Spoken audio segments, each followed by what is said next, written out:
Bloomberg Audio Studios. Podcasts, radio, news. This is Masters in Business with Barry Ritholtz on Bloomberg Radio. This week on the podcast, I have an extra special guest. Mike Wilson has been with Morgan Stanley since 1989, rising up through the ranks of institutional sales, trading, investing banking, to eventually becoming Chief Investment Officer and Chief U.S. Equity Strategist. He has a very interesting approach to thinking about market valuations and strategies and when to deploy capital, when to go with the crowd, when to lean against the crowd, and has amassed an excellent track record in doing so. I thought this conversation was really quite fascinating, and I think you will also, especially if you're not only interested in equity, but curious as to how to combine various aspects of market functions, valuation, economic cycle, Fed actions into one coherent strategy. I thought this was fascinating, and I think you will also. With no further ado, my conversation with Morgan Stanley's Mike Wilson. Mike Wilson, welcome to Bloomberg. Thanks, Barry. It's great to be here. It's great to have you. I've been looking forward to this. Let's talk a little bit about your background. You get a BBA from University of Michigan, go Blue, MBA from Kellogg at Northwestern. Was investing always the career plan? Yeah, it was in some way, shape, or form. I mean, my mom was a financial advisor in the early 80s. She was kind of an inspiration. We had a single-parent family household. She was basically making ends meet, and she, at that time, a woman as a broker was, really? kind of an endangered species. It Wow. didn't exist at all. So she got me interested looking at stocks at a young age, and of course, I got hooked early because probably to this day, my largest percentage winner of all time was the first stock I ever picked when I was 13 years old. And what was that stock? So I was 13 years old in 1980, a boy. You can imagine I picked Nike. Worked out pretty well and ended up paying for a good chunk of tuition. And, of course, once you have a winner like that, you're kind of in. So I went to school. I didn't think I would be necessarily doing what I'm doing today, but I knew that I was going to be interested in financial markets of some kind. And I think I probably ended up in the right place. It took a long time to kind of get to the right role. But yeah, I mean, I've always had an interest in markets for sure. Do you still have that Nike? I don't, actually. I sold it. I finally sold it, all of it, I believe in the late 90s. So I left a lot on the table. Yeah. But it's still my biggest winner, but I still left. Right. Yeah. That's a good run, 20 years. Yeah, on it's Nike. good. That was the fat part of the curve with them. So I can't help but notice Michigan, Northwestern, and Chicago, and then you come to New York City. What was that transition like from a quiet Midwestern upbringing to New York City? Yeah, I mean, it really was a kind of a turbulent sort of emotional thing for me. But I had changed schools so many times through my childhood. I lived in Illinois, I lived in Texas, and went to a bunch of different schools. So like new adventures was not a challenge for me. Mm-hmm. But yeah, the big city was a big change. I'm a rural guy. I kind of grew up in a farm town in Illinois and in Texas, which is in Dallas, but not really a farm town. But more rural, definitely more Midwestern, Southern even. And so, yeah, New York was eye-opening. And New York in the 1990s was like a boomtown party. Totally. What was that first decade like as a junior-level banker at Morgan Stanley? A lot of fun. A lot of fun. I mean, you work long hours, but you're kind of burning the candle at both ends. It's sort of... That's what your 20s are for. Yeah, work hard, play hard, and right? Nothing bad, nothing we shouldn't be doing. And it was great. The 90s, still to this day, I mean, it felt, and America was really booming. It wasn't just New York City. I mean, it was almost a coming of age for the entire country. As you know, I mean, the late 90s was sort of, you could say, peak USA in many ways. We can measure that in a lot of different ways. And New York was, a big part of that. So it was a lot of fun. It was exciting. What were your experiences like as a junior iBanker? Not so fun. I mean, you're learning, but it's an entry level job, and it's not glamorous. You're punching the clock, pretty heavy hours, but boy, you're surrounded by some really smart people, and you're working on things that are forcing you to grow intellectually. It really challenges your resolve. Do you want to be in this business? Do you want to? Because it's constant, as you know. I mean, being in the investment business, being in the financial services business, it's a constant evolution. You have to improve your skills. You have to evolve your skills. And if you don't, you kind of die. So I had John Mack on the show last year, and one of the things that really struck me was his respect and reverence for the culture at Morgan Stanley. Tell a little bit about your experiences dealing with Morgan Stanley culture. Yeah, for me, it was perfect because I grew up very independent. My mom put that on me early, and so Morgan Stanley's kind of the same way. It's your career to manage. Tremendous support internally to make sure that you have what you need, but generally they encourage you to explore your limits. And so that to me has always been a very endearing part of the Morgan Stanley culture. It's served me well. It's challenged me. It's made me kind of better. It's forced me to grow and do different jobs. That to me is the biggest takeaway. And 35 years, one firm, your whole career, that's a rarity in the modern era. What's kept you there your entire career? It's just what I said. They've given me the opportunity to do a lot of different things. I don't think I could have spent 35 years at any firm doing the same job function. It's just I need a variety. And so I would probably say that I've had 6 or 7 careers over that 35-year period, and that's what's kept me interested. It's been exciting. It's been a thrill of a lifetime to be able to do these different types of careers. So we were chatting earlier about our holding periods getting longer as we get older. You and I both started as traders. What was that experience like? Again, 1990s, big institutional activity at Morgan Stanley. What was your trading career like? Yeah, well, that came later. So I was really investment banking, and then I went into really more of a sales role in the 90s, and then I became more of a prop trader in the 2000s, sort of post the tech bubble. And I was involved in trading tech stocks proprietarily, helping the desk make money before that became abolished, post GFC. Right. And that was another incredible growing experience. As trading forces you to really look inward. You're basically competing against yourself. Right. You're your own worst enemy. You're your own best friend. It's a love-hate thing. The P&L is everything. And I discovered I didn't really like that, to be honest. I didn't enjoy being married to a screen every day. That to me is not investing. That's trading. And I'm not a trader. I understand trading. I'm more of somebody who is intermediate term. I'm a cycles person as opposed to a trading person. So the question that comes to my mind because of my experience doing something very similar is I find that trading has influenced how I look at investing. What has your experience been? Now that your time horizon is much longer, how did your experience as a trader in the 2000s impact how you see the world? Well, it absolutely helps. Because it forces you to be honest about, your positioning, and it forces you to revisit, like, why am I involved in this call or position, and does it still make sense? And that trader instinct forces you to be honest with yourself. Where I think if I hadn't done that, I probably wouldn't be as open-minded to things changing. And oh yeah, I could be wrong. It's funny to me. A lot of people are afraid to admit they're wrong. I'm happy to admit that I'm wrong because that's how a trader closes out a position. That's exactly right. What I mean? Like, you got to say I'm wrong, and then I've got to do something different. And I think my worst mistakes have been when I've been unable to admit that I'm wrong. And so the trading experience helped me to kind of get past that. The line I recall my head trader drumming into my head was, "It's okay to be wrong. It's unacceptable to stay wrong." Correct. So you hold 2 roles, and if someone asked me what are the 2 best gigs in all of Morgan Stanley, my answers would be, I don't know, either Chief U.S. Equity Strategist or Chief Investment Officer. You have both of those titles. How does that work? How do you handle both of those? Well, that's also evolved over time. They're very different constituents. So I would say the challenge of having those roles is that our institutional clients are much shorter term. And Morgan Stanley has all types of different clients. We have institutional clients, we have retail clients, we have pension funds, we have endowments. And so it's sort of managing all of those different constituents with communication.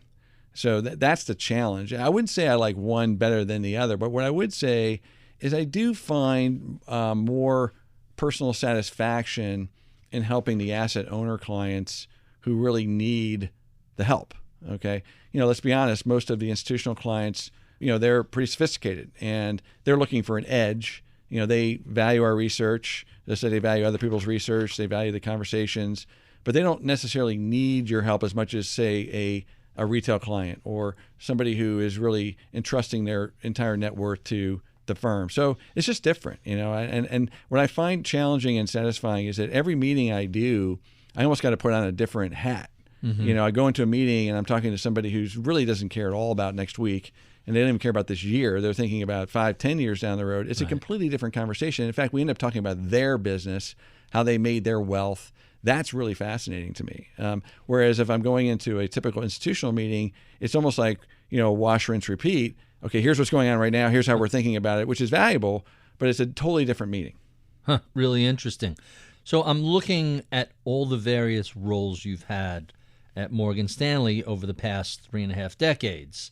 Investment banker, trader, salesman, strategist, product manager, and of course, chief investment officer. What's your favorite role? And if you could create just one sort of amalgam of it, what would that look like? Yeah, that's an interesting question. I mean, I would say, I had a lot of fun working on the trading desk. I was younger. We had a group of people kind of the same age. You're rowing the boat. It's a tight team of 15 people or so. And that role was essentially, I sort of built what we call institutional sector sales. It's sort of a desk analyst role. We were the first firm to do that. I was a TMT specialist. And then I built out that effort over the course of, 5-6 years for every industry. And it was kind of like your team. And we built it from scratch. Now every firm has that role. So we were the original. We were the OG on that, and it was a very cohesive group of people. We were analysts. We were also traders. We were dealing with clients from a sales standpoint. We were making calls. We were working with our research department. We'd even work with capital markets, to help them price or think about deals in our sectors. So it was a very comprehensive role, but also specialized. That to me I had the most fun. But I did it for almost 10 years. So I kind of hit my expiration date. You know what I mean? Right. And so I wouldn't want to be doing that now because I did it. And that's the way I always think about my life, which is the next thing I do is going to be something totally different. I don't even know what it's going to be yet. But I mean, I'm not retiring. I'll be working till, God help me, I'll live a long life. And I'll be doing this for a long time. Really interesting. All right. So you cover a lot of really what are my favorite topics. The 5 things that are within your purview: U.S. equity markets and trends, economic indicators, how political events impact markets, corporate earnings, and then Federal Reserve policies. That's the big 5 in my book. I love that area. There's always things to talk about. We were chatting earlier, and I said, I get a lot of questions and emails from clients. Those are the 5 areas that 95% of the questions that come in cover. How did you narrow it down to these 5? What do you like talking about most when you're having conversations with clients? Well, to me, it's all just about the riddle. You're just trying to solve a giant puzzle. I mean, that's what makes markets so exciting. To me, it's the marrying, quite frankly, of macro and micro. So I have a deep background in micro, mainly in the TMT space, and then I developed this macro affinity starting in 2009, 10, in that role. And so marrying the two, to me, is the advantage. The way we kind of laid this out, and we originally took over coverage of U.S. equity strategy, we said, look, there's 4 pillars to our strategy. First of all, we're cycle analysts, not to be confused with psychoanalysts, but it's kind of related. Right. Understanding cycles is critical. Are we talking market cycles, economic cycles, Fed cycles, everything? Both, but generally starts with the economic cycle. Where are you in the economic cycle? And then there the business cycle, effectively. And then understanding that there are also market cycles. And marrying those two is also a big part of our framework. So you have to have some sort of fundamental framework. Mine has always been based on rate of change analysis. So to me, when people look at data, a lot of times I don't think they look at data the right way. Now, I feel like we educated the street in many ways going back 15, 20 years about this rate of change analysis going back to the early 2000s. And now people are kind of onto it. Now, I'm not saying the only person thinking about rate of change, but it has become a much bigger feature. So the rate of change matters way more than the level. in every indicator you're looking at. In other words, are we accelerating or decelerating 100%. rather than specific point or Exactly. whatever? And that can apply to macro data and it can apply to micro data. And that should tell you whether or not an asset's probably going to be appreciating or depreciating. So that's one part of our framework. The second part of our framework is valuation, fundamental work, earnings analysis, predicting earnings, where's the right valuation based on kind of where we are in the cycle. And then, of course, policy is a huge impact on how that cycle can be affected. When we say policy, do we mean Fed policy? Do we mean fiscal policy? Both. Do we mean everything? Yeah, all types of policy, but mainly fiscal and monetary. Also geopolitical events, and that's probably the least important for us because they're so hard to predict. Right. But definitely fiscal and monetary policy. And I think that that's probably taken on a much bigger role in the last 20 years than it was prior to that 20-year period. That policy now has a outsized impact on markets than it did 20 years ago. Really interesting. Yeah, not too long ago you wrote, "This is a humbling business." That's an attitude I completely share, but I don't see a lot of people in our industry discussing that. Tell us a little bit about what makes this such a humbling business. Well, first of all, it's extremely competitive. Probably the smartest, most motivated people in the world that you're competing against, and you're also competing against yourself to try and figure out what's going to happen. So that's number one. So your probability of being correct, okay, is low, right? I mean, like if you're 50-50 or 60-40 on your ideas, you're really good, okay? Think about overachievers. When we recruit, we talk to people, young people always say, you probably haven't even ever had a B on your report card. They can't imagine getting a B. Well, get ready to have a bunch of Fs. And that's humbling, is to say, hey, like this is difficult and you're going to be wrong a lot. And really the humility is important because, failure is all about how you deal with it. You're all going to be wrong, okay, at some point. And how do you deal with that failure? Do you double down on your mistakes? Do you deny that you made a mistake? Do you learn from your mistake? And to me, that really encompasses why I like it so much, because you're forced to grow. You're always forced to be growing as a person, as a colleague, as a client service person, and you're constantly learning and relearning.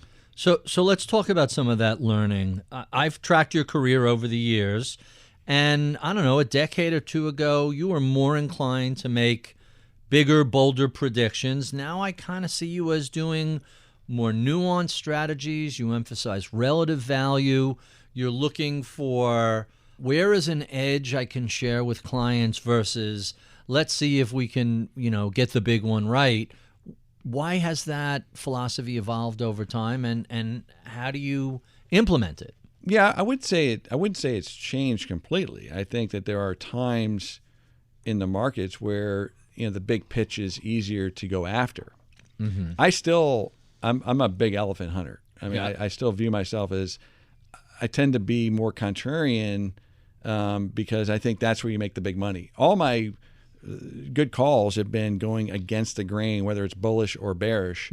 I would say, we get tagged with being, more bearish than bullish. I would say we're just more balanced. But when we make big calls in the past, they tend to be at important turning points. And of course, we don't get all those right either.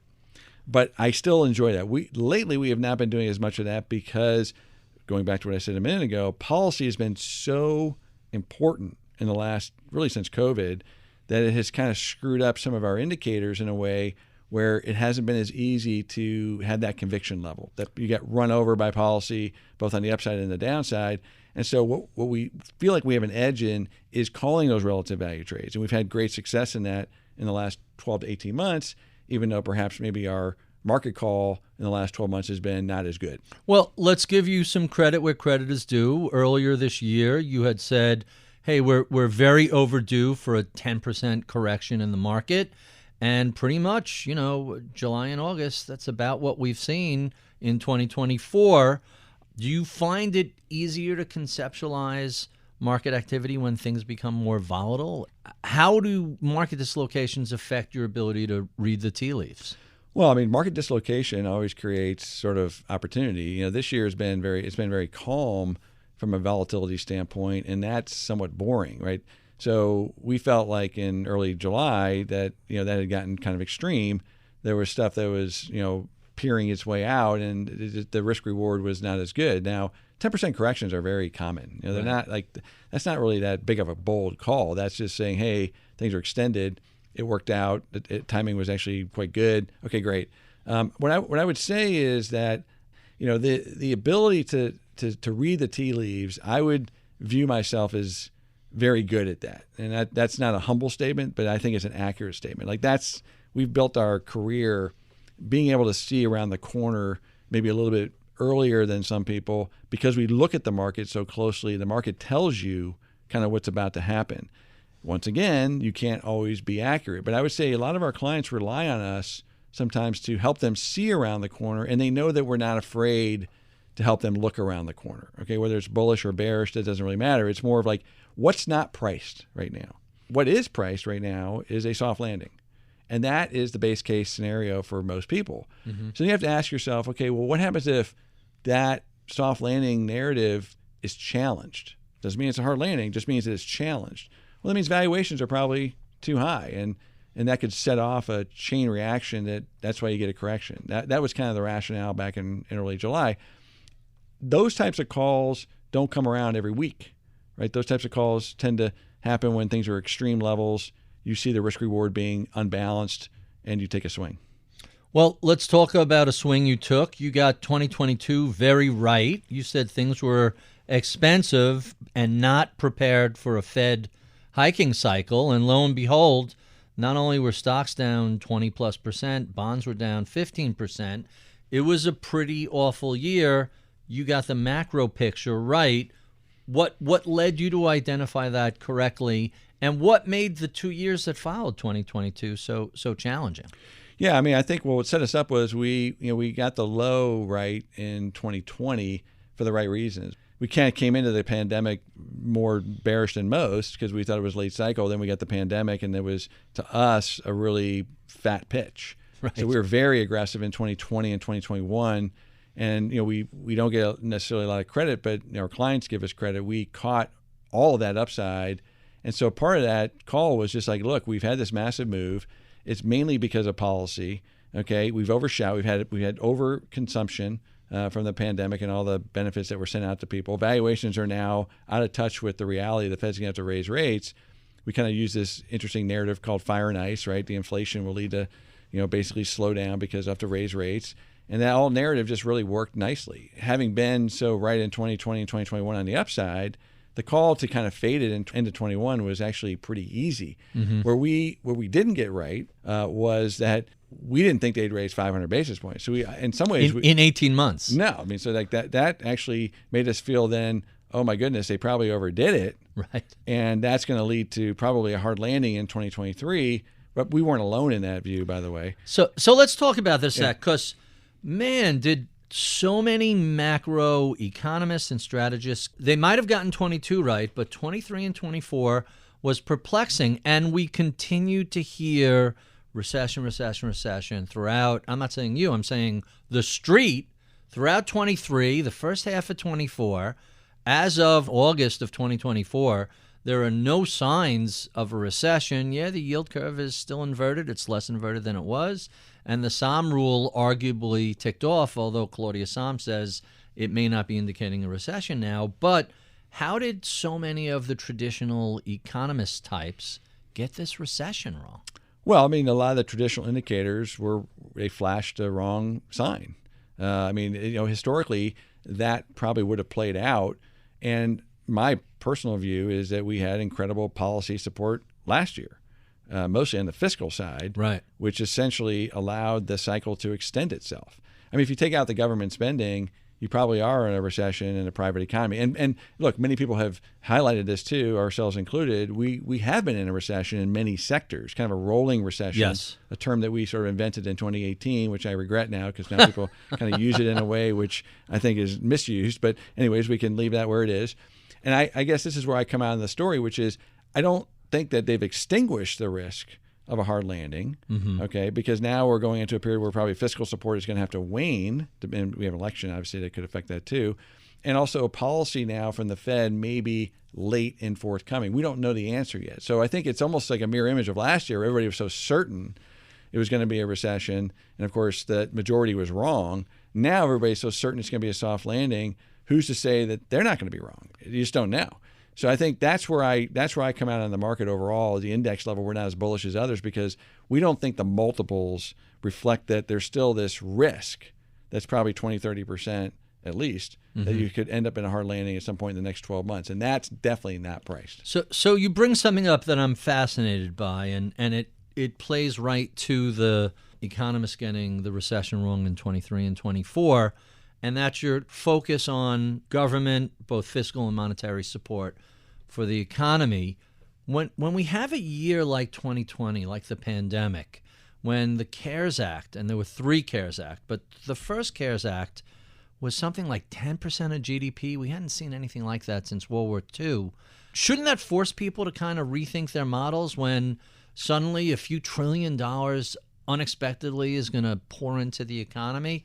I remember Jeremy Siegel jumping up and down, a professor at Wharton, saying this is going to cause inflation, and nobody paid him any attention.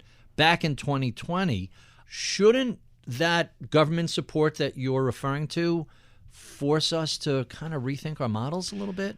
And we did, and that's why we got 2020, 21 so right, because we agreed with Professor Siegel in April of 2020. We said, look out for the inflation, and the people thought we were nuts. They were in a recession. Right, the pushback was pretty fierce to that. Fierce. We got more pushback, by the way, being bullish in March and April of 2020 than being bearish in 22, because people said we were being insensitive to the disease, and we're not being insensitive. We're just trying to do our job. And anyways, the point is that boom bust, we compared exactly to World War II. We wrote extensively about this. The way we adjusted it was we said, okay, these cycles now are going to be hotter but shorter. And that's why in 2021 and 21, we said, okay, this is the peak of the cycle, rate of change, which, by the way, turned out to be really accurate. We got people out of all the high-flying meme stocks and all that, like in March of 21, because we said, this is silly. This is all just COVID overconsumption. Right. It's going to be payback. So we did adjust all that. But once again, Barry, you can't get everything right. So, that's right. So we feel like that narrative is still right on track. We didn't trade it particularly well. Okay, now what we did trade well was our defensiveness and our quality bid, staying away from small caps. We got out of the memes, the high-flying multiple stocks. People try to keep buying those and just got carried out. And what I find interesting is, if you're bearish and wrong, you get carried out, okay? And people just hate that. But the reality is that if you're bullish and wrong, you destroy way more capital if you're telling people to buy these crazy things that have no valuation support. So it's just kind of ironic. And I'll just throw this out as a bit of an advertisement, but we run a portfolio of 10 stocks, a concentrated portfolio. 10 stocks? 10 stocks, that's wow. it. And so the last 6.5 years, that portfolio has outperformed the S&P by almost 800 basis points annually. Wow. Annually. Okay. That's huge. With very little drawdowns. And we've been underweight the Mag 7 by like 90%. So no kidding. I was just immediately assumed it was all Mag 7. No, because Mag 7 killed you in 22, right? Right. So that's so right. in 22 that portfolio was actually up. And it's long only. So now what I'm saying is that calling the S&P 500 is not really that important to making money. Right. Making money is pivoting into things that maybe are unloved, getting out of things that are overloved at the right time, and not overstaying your welcome. And that's where I think our research and our advice has been really quite good. So here's what I'm kind of intrigued by. You have all these different roles. You're looking at all these different aspects of the market, of the economy, of various government policies. How do you take that massive information and communicate it to both the Morgan Stanley staff, the sales team, the brokers, the asset managers, and the investing public? I know you do a weekly podcast on your perspective of the market. How do you get all of this information to your audience on a timely basis? Yeah, it's a challenge. I would say of all the things, all the skills that I've acquired over the years, probably my best skill is communication. That whether it's verbal, written, media of some kind. People say I have a face for radio, so this podcast, Me too. Yeah, the podcast is better. But the point is I'm pretty clear. There's not really any uncertainty about what I'm saying. I could be wrong, but it's very clear, and people like the clarity of the messaging. So we write a note every week. There's a cadence to it, right? We've developed this cadence with our clients every Monday at 12 a.m. in the morning. The note comes out, so people are waiting for that. Or we do these regular touch points, and that regular communication, whether it's to the institutional community, to the retail community, to our endowment community, whatever that might be. And of course, then we do a lot of marketing. We do a lot of one-on-one meetings, group events, et cetera. So it's all those touch points. And the challenge is that we have to deliver the message depending on who the audience is. When it becomes challenging is if I'm doing a media segment and that maybe the messaging is more for the institutional community, but then the retail community picks up on it and it's really not for them, or vice versa. That's where it becomes a bit of a challenge. And that's one of the reasons why I'm now more focused on the institutional side. Do you ever find yourself, when you're putting these weekly conversations together, looking at the flow and saying, most of the time these data series are just trending, and it's when either there's a major reversal or a big outlier that it's interesting, but all right, it's consistent with last month's trend and the previous month's trend. Do you look at that stuff and say, we don't really need to talk about ISM again, do we? Or how do you deal with that? Well, I mean, it comes down to what we think is the most important thing this week. We also, it's a bit of an art in terms of, okay, when do you press it? When do you lay low? When do you make a relative value call? When do you make a market call? It's like, well, where's the opportunity right now? Mm-hmm. We can kind of go anywhere. The beauty of my job is I can kind of talk about anything. I can talk about rates. I can talk about credit. I can talk about stocks. So that gives me a wide range of things that I can have something relevant to say every week. Really, really interesting. So there's a phrase of yours that you use that I'm fascinated by. It's almost a wartime phrase. You had written, "The fog of uncertainty reveals new investment opportunities." Explain. Well, that's when things are mispriced the most, right? When things are certain, you tend to get pretty accurate pricing. And of course, that's dangerous too, because I was going to say sometimes you get certainty in the wrong direction. Correct. But when things are really confusing, like during COVID, for example, you had incredible value opportunities that popped up because nobody knew anything, including us. But we knew the price. And that was the main reason we got bullish in March of 2020, was that we were waiting for equity risk premiums to blow out, and they did. Mm-hmm. And I'm like, well, it doesn't really matter. It doesn't really matter what happens. If I'm buying this at a 700 basis point equity risk premium, and yes, I'm going to make money. Okay, mm-hmm. I'm going to make money. Maybe not next week. Now it turned out it was actually the low, but I mean, like that's when valuation typically doesn't matter, but when it matters, it's all that matters. And the fog of uncertainty creates those mismatches. By the way, it creates on the upside too. So, for example, in early 2021, we made a pretty important call, which was that all the meme stocks were going bananas, right? Because of free money that was floating around. Right. We're like, well, these prices this is not going to end well. And it didn't. Right. Never does. It never does. Right. How is the fog of uncertainty today? It's clearly not March 2020, but there is a sense that people have no idea which direction we're going to head. I would say that right now there is more certainty in people's minds than reality, okay? And that's really where the opportunity comes up, which is meaning there seems to be a lot of certainty about how things are going to play out, not economically, but also from an earnings standpoint. But I've heard these same arguments now for 4 to 6 months, 4 to 6 quarters, quite frankly, about this reacceleration in certain things, which it keeps being deferred, okay? There's also a lot of certainty apparently around Fed policy because they guide, which I don't think there's any certainty around. They don't know. I mean, the street has, let's be blunt, been dead wrong about what the Fed was going to do. It feels like it's a year and a half already. Yeah, the Fed has been wrong. Okay, it's a hard job. I mean, I remember, I'll just go back to an example, but in December 2021, there was 50 basis points of Fed hikes priced in to the next year. Okay, and I remember talking to clients going like, do you think this makes sense? I mean, they were at runaway inflation, and the Fed has told you they're going to start raising rates. And like, well, yeah, it could be more, but like that's what the Fed's telling us. Oh, okay. Well, I mean, so I find that this goes back to 2003 with regulation FD.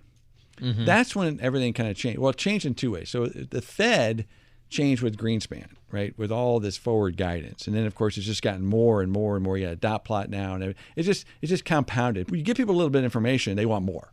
So the Fed now provides so much information they can't even tie their shoes without telling us first. Okay. To be fair, when you and I first started, the Fed didn't even announce they were tightening. You would just see activity in the bond market. Exactly. And someone would say, hey, it looks like the Fed raised rates.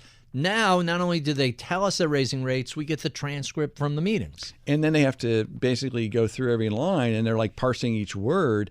It's gotten to the point now where it's almost debilitating, okay? Because the markets are almost unable to trade away from this sort of formal guidance. Now, that served a purpose to a point. Now, I think it's outgrown its usefulness in many ways, okay? Does the Fed lose something by giving up the element of surprise, the ability to shock the markets? I think so. But more importantly, what ends up happening is the market now gravitates to pricing in the same outcome, right? No one is willing to go away from the dot plot or the market rarely gets away from the guidance. And I bring that up because it's the same thing in the stock market now, right? With Regulation FD, and now we have an entire industry dedicated to company conference calls. Right. So if you look at the variance in analyst estimates, it has absolutely narrowed dramatically over the last 15 or 20 years. In the mid or late 90s, when hedge funds became a thing and active managers were doing their thing, the variance in estimates was all over the place because we didn't have this such formal guidance. And so the irony here is that in the effort to reduce uncertainty, you actually end up creating more volatility because invariably those estimates are going to end up being wrong at some point, and everybody's in the same position. Really interesting. So you mentioned earlier your focus on cycles, not just economic cycles and business cycles, but market cycles. Tell a little bit about where are we in the economic cycle and where are we in the market cycle today? So we're pretty convinced that we're late cycle. Now, late cycle periods can last for years. The late 90s is a great example of that. It went on forever. And so we don't know when it ends, but it's very hard to argue that we're mid-cycle or early cycle because where unemployment is. You're basically at the 50-year low and it's kind of turning up.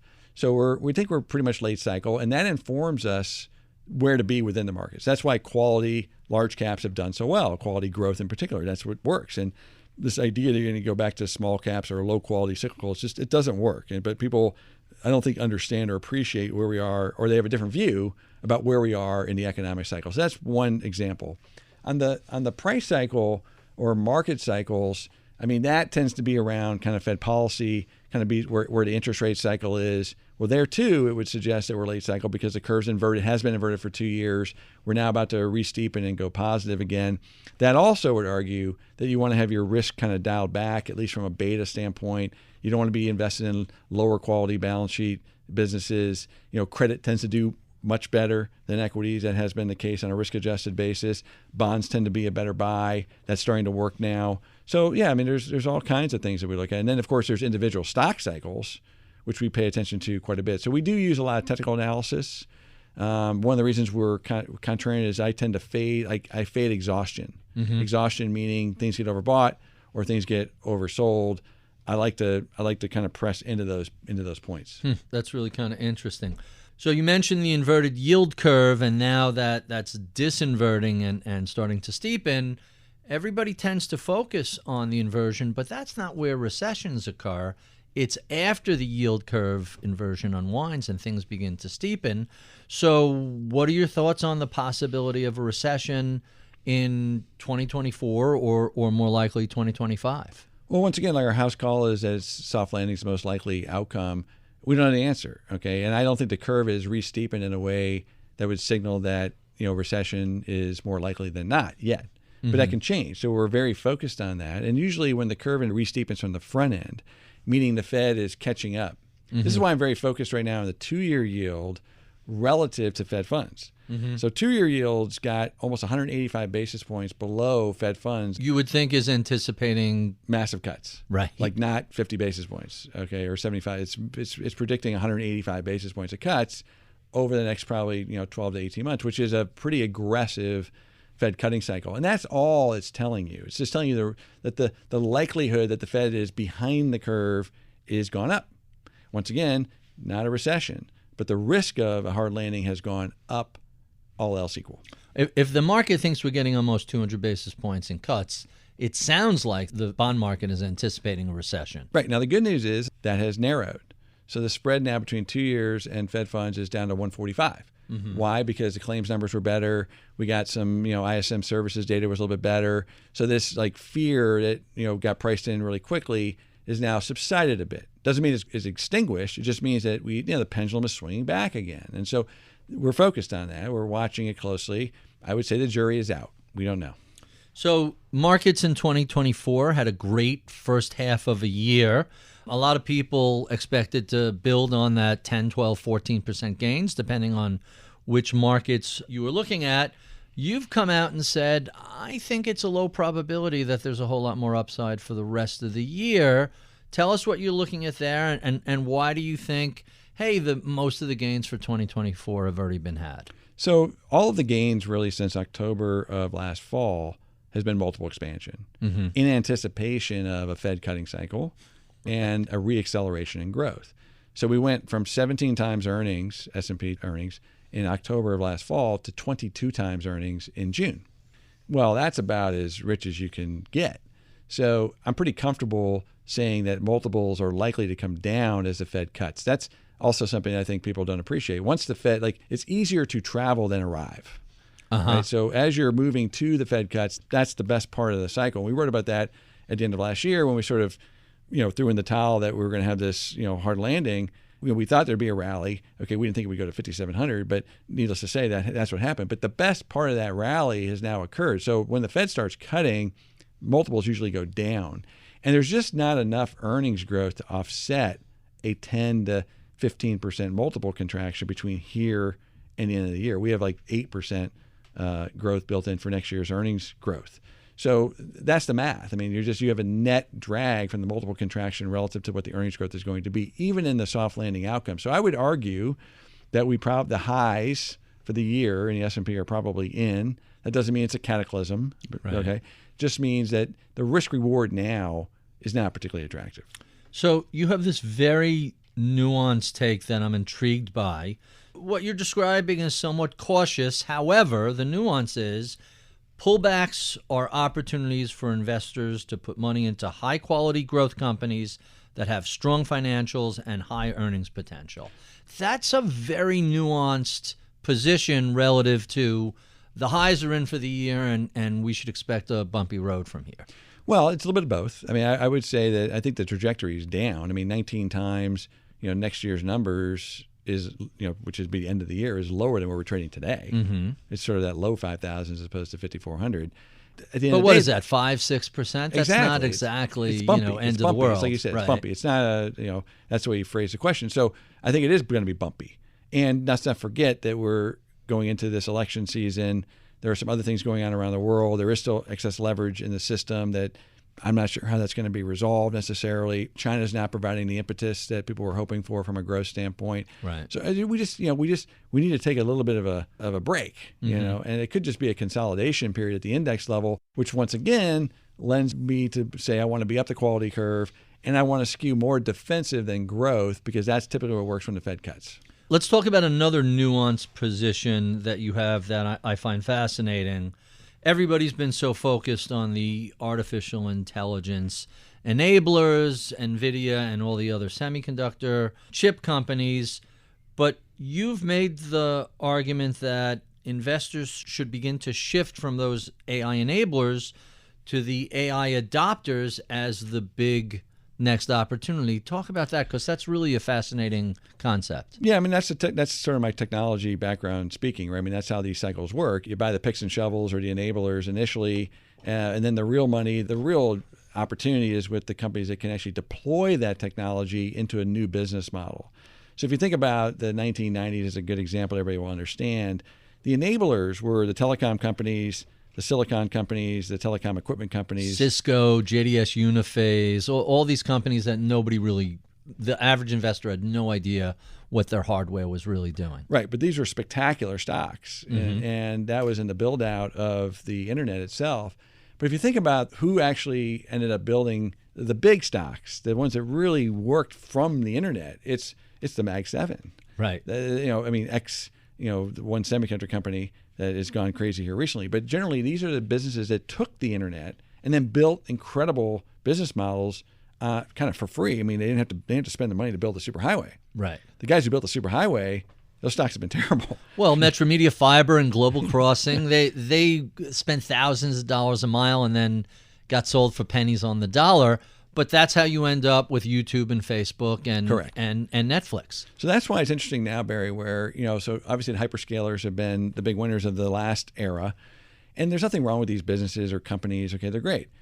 But they're now the ones spending all the money on this next generation cloud or AI, whatever you want to call it. Oh, by the way, AI, just to be clear, is really just an extension of machine learning. It's not, right. I'm not sure we're going to have really artificial intelligence. I mean, that's a interesting way to get people excited. Okay, it's just another investment cycle. There will be use cases and business models that are very profitable built on the backbone of those cloud networks. Okay, great. We don't even know who those companies are yet. Okay, my guess is they're going to reside in areas where great efficiencies are needed. For example, in healthcare, which we were talking about earlier. Right. Like a lot of inefficiencies in healthcare. Well, somebody's going to come up with a solution to kind of wring out that inefficiency. Okay, and there's massive opportunity for that using machine learning. I don't know who those companies are yet, okay? But those are going to be really the fat pitch. That's going to be where the real wealth, the 10, 20, 30 baggers, because these companies now, they can't grow tenfold. They're already too big. You know what I'm saying? It's amazing when you look in the healthcare space, they still use fax machines. I mean, literally have your doctor fax the prescription to the, why can't you just do email? It's not secure. Some of this is technology. Some of this is just, having one focused business methodology that seems to not be rooted 20, 30, 40. What is a fax machine? 40 years old? It's amazing. So it's not so much AI as just a rapid adoption of better technologies, and AI helps. How do we conceptualize that? It's just faster processing, right? Mm-hmm. And then once again, it's about the solution that it's built around that, right? The internet was a really interesting development, but I remember in 1995, and you remember this like I did, we're sitting around in the desk, and all of a sudden they're like, oh, there's this thing called email that we're going to introduce. Like, what is this? But it was such an easy application. But don't email clients. You have to get compliance to approve that. Not yet. Do you recall back in the day Yes. where you literally had to have approval to send emails? It's amazing that adoption period was a decade plus long. But it was fast. It was pretty immediate, and anybody could type. Could use email. And email was, I think, still to this day, one of the biggest productivity enhancements I've ever seen in my lifetime.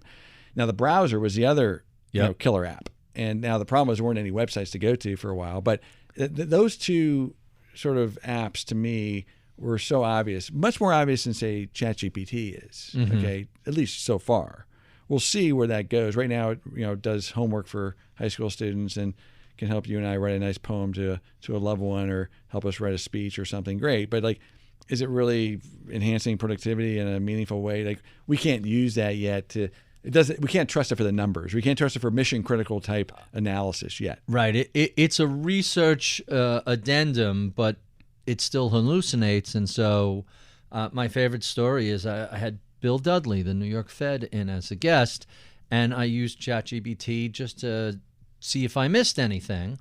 And thanks to ChatGPT, I learned that he was a linebacker for the Detroit Lions in the 1950s, which is kind of interesting because he was also born in the 1950s. ChatGPT couldn't figure out two different William Dudleys. That'll eventually get worked out. At what point, and this goes right back to your AI adopters, look, we're all internet companies, we're all phone companies, we use all these technologies. At what point in the future do the other 490 companies in the S&P 500, not the AI enablers, but the adopters, when do they start to see the productivity benefits from AI? How far off is that in the future? When the hyperscalers or somebody else hands them a solution, it's a packaged solution. I mean, it's no different than software in the 90s, right? It's not like you and I were going to go develop Office or we're going to go develop Excel. But somebody developed that for us. We deployed it in our enterprise, and our employees became very productive. So we just need the development of those applications. That's the second phase. The other problem that we haven't solved yet is the electricity, the power consumption, the heat, and also to build these things out, it takes time. And right. So that's there are some snafus in here that will retard the expansion and growth of. But all those things are solvable. Of course it's just a matter of time. But is and it money. Is it decades or is it years?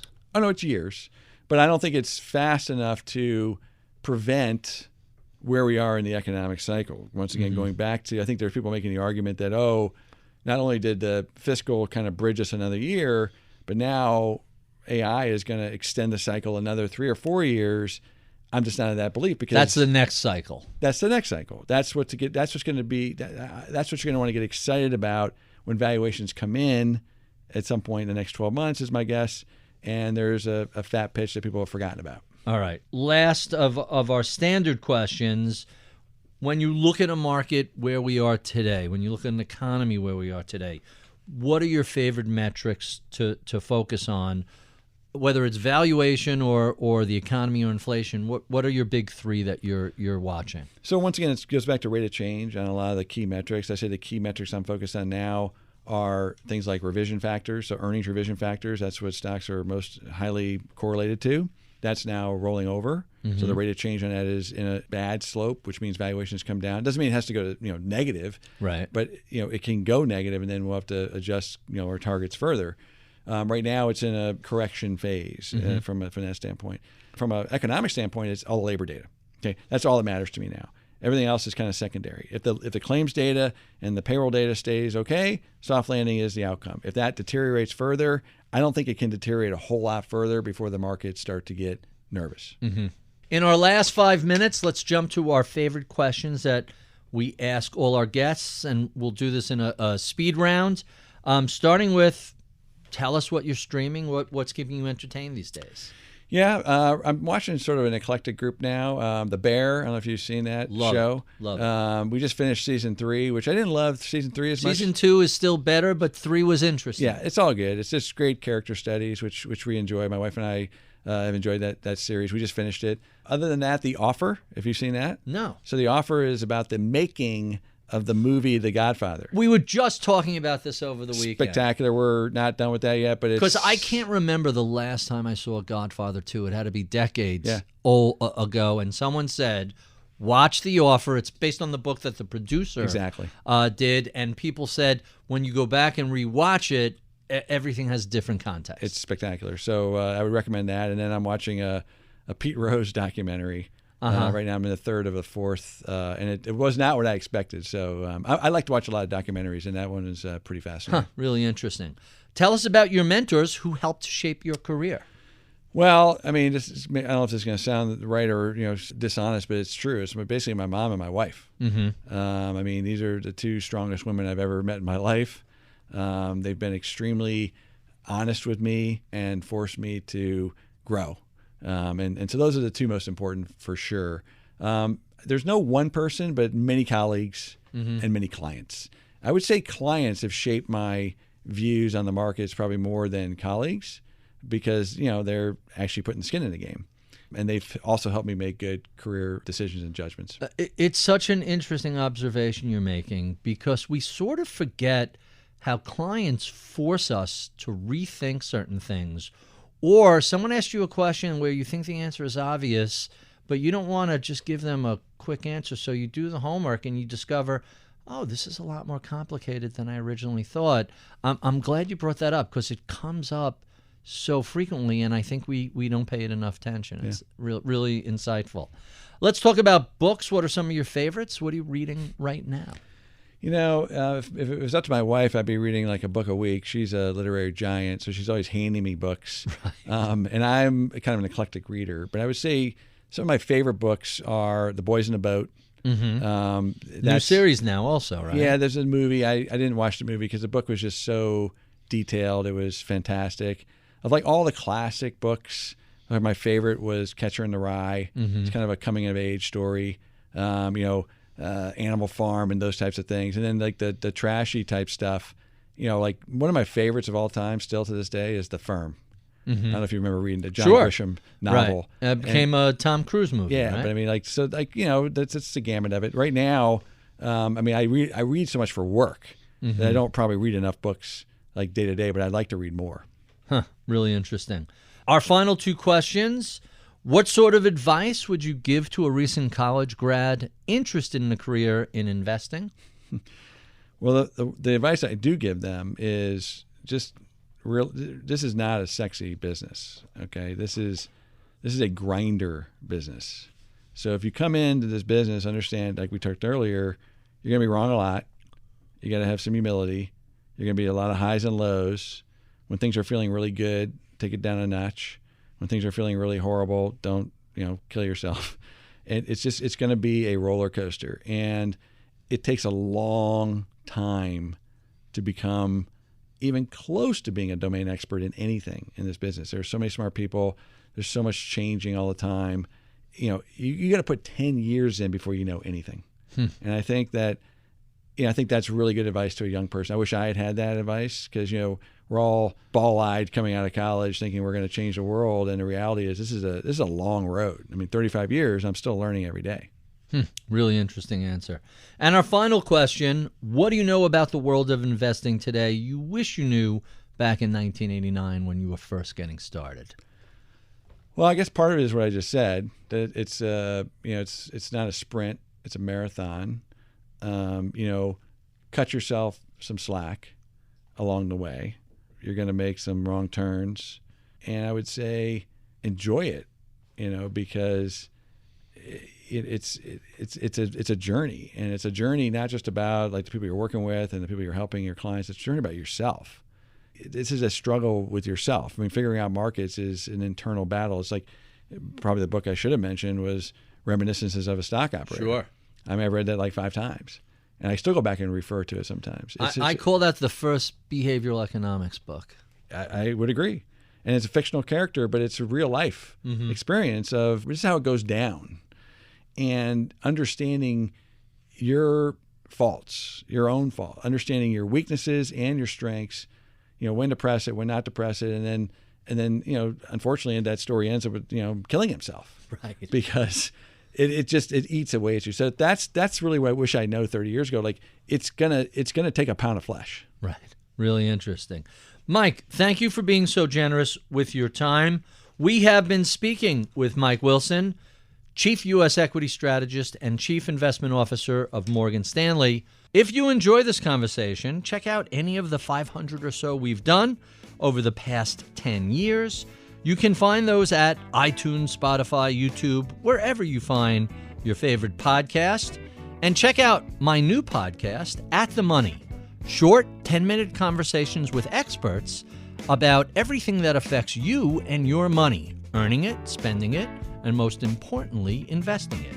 At the Money in the Masters in Business podcast feed. I would be remiss if I did not thank the crack team that helps us put these conversations together each week. John Wasserman is my audio engineer. Atika Valbron is my project manager. Anna Luke is my producer. Sean Russo is my researcher. Sage Bauman is the head of podcasts at Bloomberg. I'm Barry Ritholtz. You've been listening to Masters in Business on Bloomberg Radio.